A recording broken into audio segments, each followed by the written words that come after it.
하나님은 우리의 기도에 귀를 기울여 주시고 반드시 응답해 주십니다. 응답해 주시되 우리의 기대와 판단을 뛰어넘어 당신의 뜻과 방법대로 당신의 때에 맞추어 우리에게 응답해 주십니다. 그렇기 때문에 오늘 우리가 이 자리에 함께 나와 합심하여 기도하고 있는 줄로 믿습니다. 성도의 가장 큰 실패는 기도 없이 살아가는 것입니다.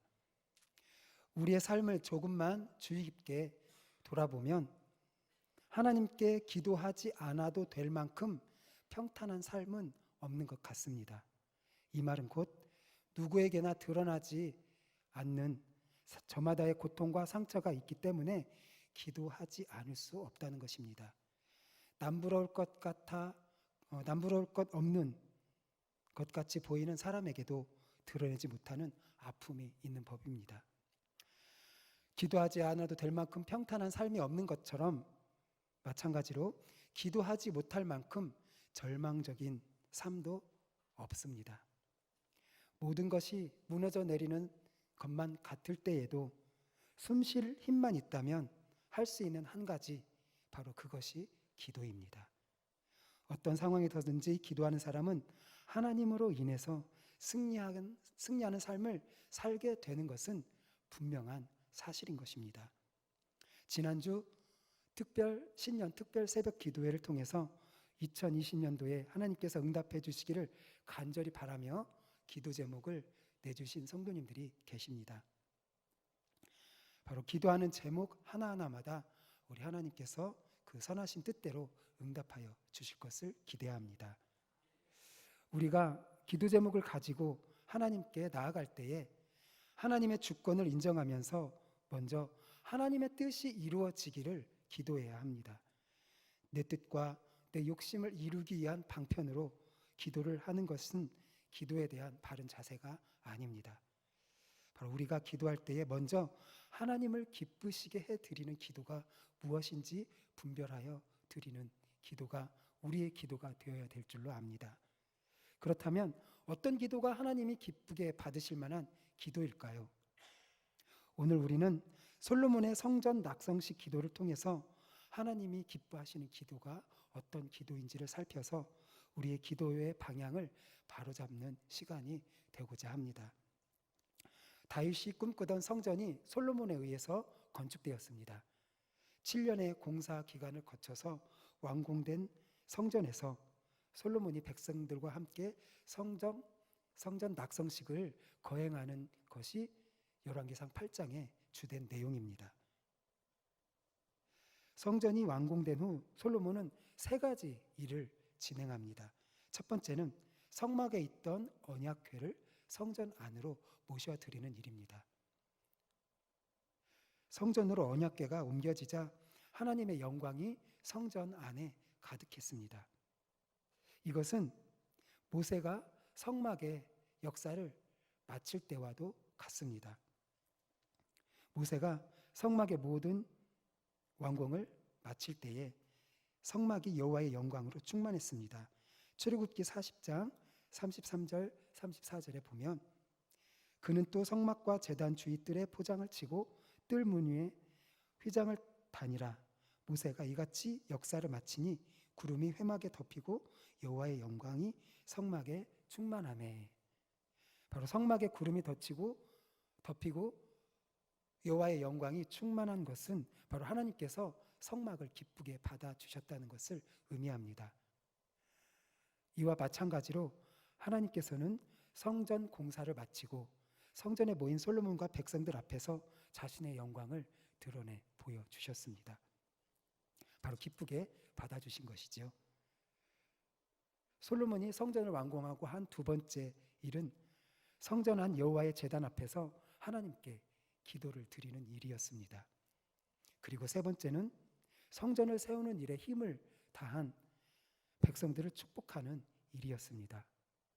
솔로몬은 기도를 통해서 이스라엘 백성이 살아계신 하나님을 주로 고백하며 그의 율례와 법도를 지킬 것을 당부하였습니다. 오늘 함께 읽은 말씀 41절에서 53절의 말씀은 솔로몬이 성전 낙성식을 거행하면서 하나님께 기도하는 내용의 일부입니다. 솔로몬이 그의 인생의 후반기에 하나님으로부터 마음이 떠난 인생을 살고 말았다는 것은 안타까운 일입니다. 그렇지만 솔로몬의 성전 낙성식의 기도는 오늘 우리의 기도가 어떠한 기도여야 하는지를 우리에게 교훈하여 주고 있습니다. 성막은 하나님께 제사를 드리는 곳입니다. 이제 성전은 제사를 드리는 기능에 한 가지가 더 더해져서 하나님께 기도하는 곳이 되었습니다. 성전 낙성식의 기도를 통해서 솔로몬은 성전에서 기도하는 것을 직접 몸소 실천하고 있는 것입니다. 그런데 솔로몬의 기도는 이스라엘 백성을 넘어서 열방을 위한 기도로 이어지고 있다는 것을 우리는 보게 됩니다. 우리 41절에서 43절 함께 읽어봅니다. 시작. 또 주의 백성 이스라엘에 속하지 아니한 자 곧 주의 이름을 위하여 먼 지방에서 온 이방인이라도 그들이 주의 크신 이름과 주의 능한 손과 주의 펴신 팔의 소문을 듣고 와서 이 성전을 향하여 기도하거든 주는 계신 곳 하늘에서 들으시고 이방인이 주께 부르짖는 대로 이루사 땅의 만민이 주의 이름을 알고 주의 백성 이스라엘처럼 경외하게 하시오며 또 내가 건축한 이 성전을 주의 이름으로 일컫는 줄을 알게 하옵소서. 아멘. 바로 솔로몬은 이방인이 성전을 향해 기도할 때 그 기도에 응답해 주시기를 간구하고 있습니다. 바로 이방인은 이스라엘에 속하지 않은 자, 곧 하나님의 백성이 아닌 자들을 가리킵니다. 그런데 솔로몬이 이방인의 기도 응답을 위해서도 기도한 이유가 있습니다. 그것은 하나님의 이름이 널리 퍼지게 되고 세상 만민이 하나님을 섬기게 되기를 바라는 마음이 간절했기 때문입니다. 바로 성전이 여호와 하나님을 만민에게 알리는 축복의 통로가 되기를 원하는 마음을 담고 이방인을 위해서 기도를 하고 있는 것입니다.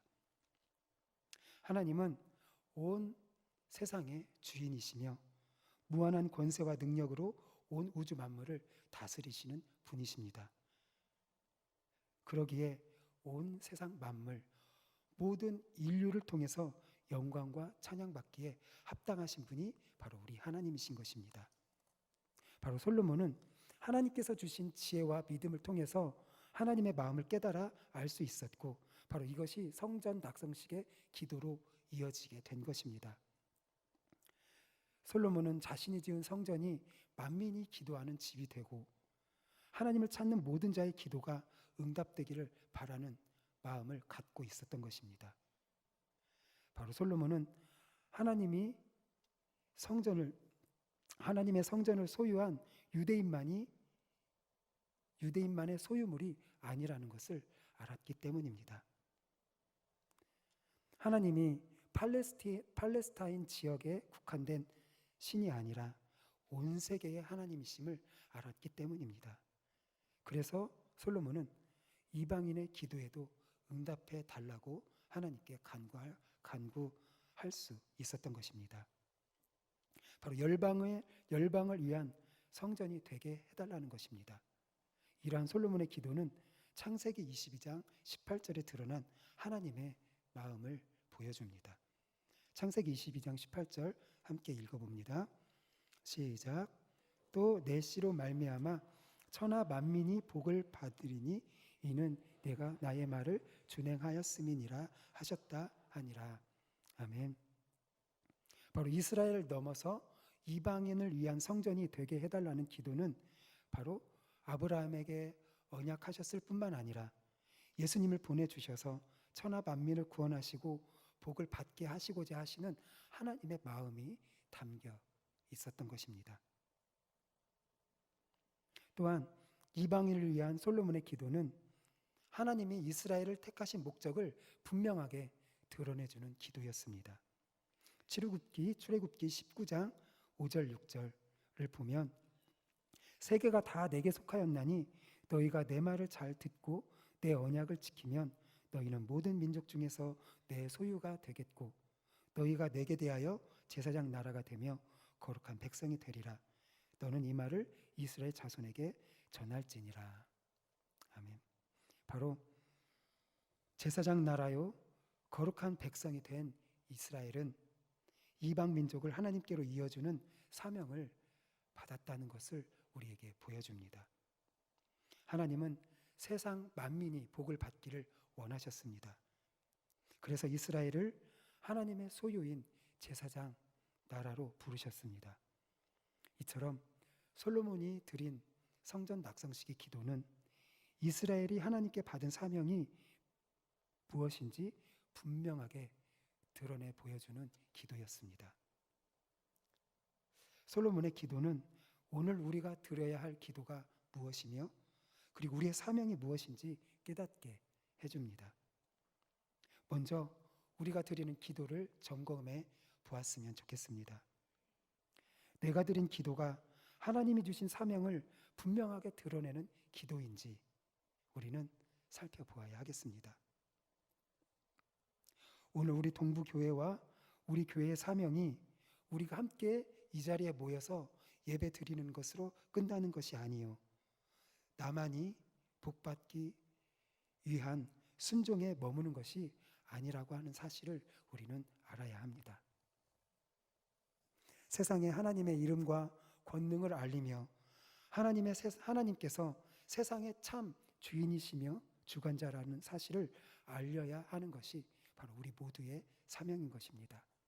바로 나를 알고 있는 사람들이 나를 통하여 하나님을 믿게 되는 데까지 나아가게 하는 것이 바로 우리의 사명인 것입니다. 성전을 이스라엘만의 공간이 아닌 만민이 기도하는 집으로 주신 하나님은 오늘 우리 역시 왕같은 제사장이요 새 이스라엘로 우리를 세워주셨습니다. 이제 제사장이요 새 이스라엘인 우리가 참 성전이신 그리스도 안에서 기도하며 능력 있게 살아가는 모습을 세상을 향하여 보여줌으로써 믿지 않는 자들이 주 앞에 돌아오도록 해야 합니다. 만민이 주께 돌아오기를 원하시는 하나님의 마음을 품고 우리가 기도하며 나아가야 되는 것입니다. 하나님은 예수님의 이름으로 기도하는 모든 사람의 기도에 응답해 주십니다. 중요한 것은 하나님 앞에 나와 기도하지 못할 사람은 아무도 없다는 사실입니다. 기도하지 못할 장소도 없습니다. 기도를 막고 있는 기도의 장벽은 우리 마음속에 있습니다. 바로 하나님께 나아가지 않으려는 우리의 마음이 문제인 것입니다. 하나님은 누구의 기도이든지 이스라엘 백성이든지 이방이든지 어디서 드리는 기도이든지 그 기도에 귀를 열고 듣고 계시는 분이십니다. 그러므로 우리는 이 사실을 믿고 어떤 상황에서도 어디에서든지 우리는 하나님을 의지하며 하나님 앞으로 나아가 간구하는 삶을 살아야 되는 줄로 믿습니다. 그리고 다른 사람들도 하나님 앞으로 나아가 기도할 수 있게 그리고 그들도 그 기도의 응답을 받을 수 있도록 우리가 우리의 사명을 다 감당해야 되는 줄로 믿습니다. 우리 동부교회가 만민이 기도하는 집 누구든지 와서 기도 응답을 받는 곳이 되기를 간절히 소망합니다. 그리하여서 믿지 않는 자들이라 할지라도 하나님을 알고 경배하게 되는 역사가 바로 우리 동부교회에 나타나는 역사가 될 줄로 믿습니다. 이어서 솔로몬은 하나님의 백성이 전쟁에 나가서 성전을 향해 기도할 때 응답해 주시기를 간구하고 있습니다. 우리 44절 45절 함께 읽어봅니다. 시작.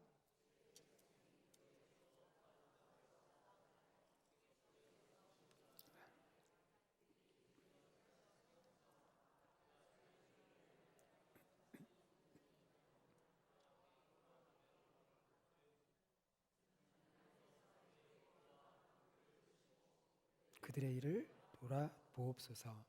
아멘. 전쟁을 주관하시는 분은 하나님이십니다.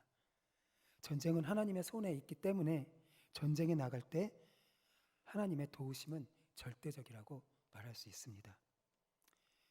그렇기 때문에 이스라엘이 전쟁할 때에는 항상 제사장이나 선지자들을 통해서 전쟁에 나가도 좋겠는지 승리할 것인지 하나님께 물으며 전쟁에 나갔습니다.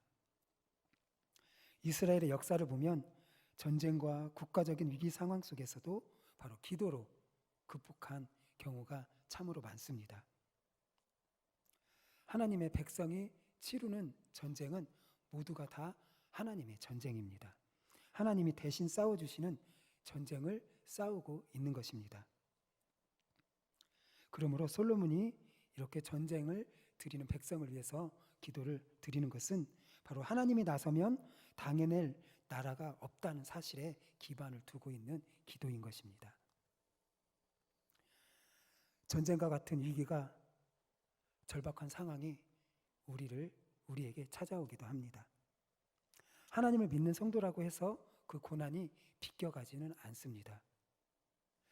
위기와 절박한 상황을 마주할 때 바로 이때가 우리가 함께 기도해야 할 때인 것입니다.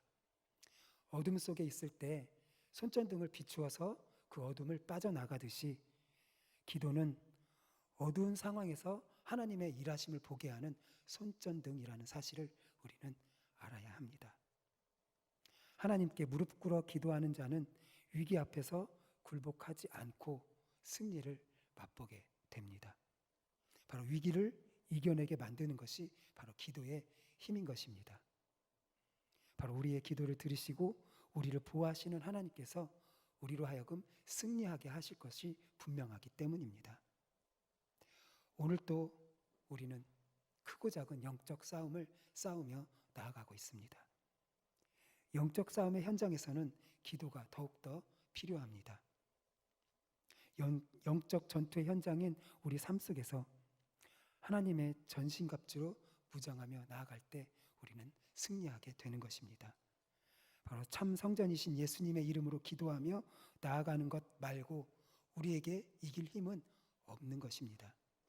오직 우리 주님과 동행하며 나아갈 때 우리는 승리하게 되는 줄로 믿습니다. 솔로몬은 포로가 된 절망적인 상황 속에서도 이스라엘 백성이 성전을 향해 기도할 때 하나님이 용서하시고 건져주시기를 간절히 기도하고 있습니다. 우리 48절, 49절 함께 읽어봅니다. 시작. 적국의 땅에서 온 마음과 온 뜻으로 주께 돌아와서 주께서 그들의 조상들에게 주신 땅, 곧 주께서 내가 주의 이름을 위하여 건축한 성전이 있는 쪽을 향하여 주께 기도하거든 주는 계신 곳 하늘에서 그들의 기도와 간구를 들으시고 그들의 일을 돌아보시오며. 아멘. 솔로몬은 성전이 있는 이스라엘 땅에서뿐만 아니라 이스라엘 땅에서 거하지 못하는 포로들에게도 하나님께 기도하는 기도처가 되기를 바라고 있습니다. 솔로몬은 이스라엘이 하나님께 범죄하면 다른 나라의 포로로 잡혀갈 수 있다는 모세의 경고를 기억하고 있습니다. 하지만 비록 나라가 망해서 포로가 되는 일이 생기게 되더라도 하나님께 돌아와 하나님의 주권을 인정하고 기도하면 그의 기도를 들어주시라고 기도하고 있는 것입니다. 바로 나라가 망하고 성전이 무너져도 하늘의 하나님은 여전히 역사를 주관하시는 하나님이시기 때문입니다. 초월에 계시는 하나님께서 예루살렘뿐만 아니라 먼 나라에서도 자기 백성의 기도를 들으시는 분이시기 때문에 그 하나님을 의지하여 기도를 드리고 있는 것입니다. 그리고 비록 징계받아서 포로로 끌려갔다 할지라도 하나님께서는 여전히 자신의 백성이요 소유된 백성 하나님의 기업인 이스라엘의 기도를 들어주시는 분이시기 때문입니다. 내가 비록 실패했다고 해서 하나님이 실패하신 것은 아닙니다. 하나님은 여전히 세상을 통치하시는 왕으로 계시는 것입니다. 하나님이 왕되심을 인정하지 못하고 내가 가진 물질, 내가 가진 권력, 내가 가진 힘을 이용해서 해결하려고 하기 때문에 우리에게 환난과 위기가 찾아오게 되는 것뿐입니다. 우리의 진정한 도움의 근원은 오직 우리 하나님이신 줄로 믿으시기를 바랍니다. 그러므로 비록 죄를 지어 징계받게 되더라도 회개하며 하나님께 온 마음과 온 뜻으로 돌아와 하나님의 이름을 부르며 성전을 향해서 기도하는 우리들이 되어야 하는 것입니다. 이러한 솔로몬의 기도를 기반으로 먼 이방 땅에서 예루살렘을 향하여 기도한 사람이 있습니다. 누구일까요? 바로 다니엘입니다. 다니엘 6장 10절에 보면 다니엘이 이 조서에 왕의 도장이 찍힌 것을 알고도 자기 집에 돌아가서는 윗방에 올라가 예루살렘으로 향한 창문을 열고 전에 하던 대로 하루 3번씩 무릎을 꿇고 기도하며 그의 하나님께 감사하더라. 바로 이스라엘이 바벨론 포로로 끌려갔을 때 다니엘은 이 솔로몬의 기도를 기억했을 것입니다. 그래서 예루살렘을 향하여 성전이 있는 곳을 향하여 하루에 3번 여호와 하나님께 기도하며 나아갔던 것입니다. 하나님은 다니엘의 기도에 응답하셔서 바벨론에서 다니엘이 긍휼을 입게 하시고 총리가 되도록 은혜를 베풀어 주신 것입니다. 한편 솔로몬은 성전 낙성식 기도를 하면서 자신과 자신의 민족 이스라엘이 원래 애굽의 종되었던 자였다는 것을 드러냅니다. 우리 53절 함께 읽어봅니다. 시작. 애굽에서 인도하여 내실 때에 주의 종 모세를 말씀하심 같이 주께서 세상 만민 가운데서 그들을 구별하여 주의 기업으로 삼으셨나이다. 아멘. 잔칫날과 같은 성전 낙성식에 과거 이스라엘 백성들이 애굽에서 노예 생활했었다는 사실을 드러내 주고 있습니다. 바로 하나님은 이스라엘을 애굽의 종살이 하던 신분에서 벗어나 거룩한 제사장 나라를 삼으시려고 바로 그들을 불러내셨다는 사실을 상기시켜 주고 있는 것입니다. 바로 하나님의 비전은 아브라함의 후손을 통해 제사장 나라를 세우시고 그들을 통해 결국 모든 민족을 복주시고자 하시는 것이 바로 하나님의 뜻이요 하나님의 비전이었던 것입니다. 제사장 나라는 제국을 지향하던 나라들에서 힘 있는 자가 힘 없는 자를 지배하고 강한 민족이 약한 민족을 억압하는 그런 제국의 논리를 따르는 나라가 아닙니다. 바로 제사장 나라는 이웃과 이웃 사이의 나눔을 추구하고 민족과 민족 사이의 평화를 지향하는 나라가 바로 제사장 나라인 것입니다. 그래서 그들이 애굽의 종에서 자유자가 되었듯이 가난한 자들과 고아와 과부, 나그네를 품고 더불어 살아가는 사회가 바로 제사장 나라의 모습인 것입니다. 하나님은 이스라엘을 통하여 제사장 나라를 세우고자 하셨습니다. 세상 모든 민족은 바로 제사장 나라인 이스라엘을 통해서 하나님을 보게 되는 것입니다. 결국 솔로몬은 기도를 통해서 끝까지 이스라엘이 제사장 나라의 사명을 잘 감당하게 해달라고 기도를 드리고 있는 것을 우리는 보게 됩니다. 이처럼 솔로몬의 기도는 출애굽의 역사를 기반으로 해서 하나님이 어떤 분이신지를 정확하게 알고 하나님의 마음과 통하는 기도를 드리고 있는 것입니다. 바로 솔로몬은 세계 모든 민족이 하나님께 기도하는 성전이 되기를 품고 하나님께 기도하였던 것입니다. 모든 민족에게 복을 주시고 자신의 백성으로 삼고자 하는 하나님의 비전을 담은 기도가 바로 솔로몬의 기도였던 것입니다. 우리 창세기 12장 2절 3절 함께 봅니다. 시작.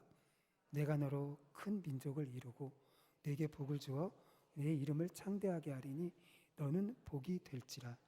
너를 축복하는 자에게는 내가 복을 내리고 너를 저주하는 자에게는 내가 저주하리니 땅의 모든 족속이 너로 말미암아 복을 얻을 것이라 하신지라.